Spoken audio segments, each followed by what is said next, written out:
அண்மை செய்தி. மீஞ்சூரில் மாணவி மீது பாலியல் அத்துமீறல் மற்றும் கொலைவெறி தாக்குதலை இபிஎஸ் கண்டித்துள்ளார். இதுகுறித்த கூடுதல் விவரங்களை எமது செய்தியாளர் பிரகாஷ் வழங்க கேட்கலாம். வணக்கம் பிரகாஷ், இதுகுறித்த கூடுதல் விவரங்களை சொல்லுங்க.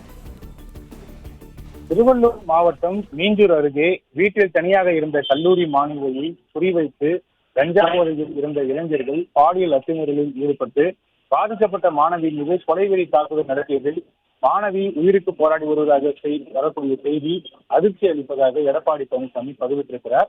இந்த கொடூர குற்றத்தில் ஈடுபட்ட அனைவர் மீதும் கடுமையான சட்ட நடவடிக்கை எடுக்க வேண்டும் என காவல்துறை அதிகாரிகளை எடப்பாடி பழனிசாமி வலியுறுத்தி இருக்கிறார்.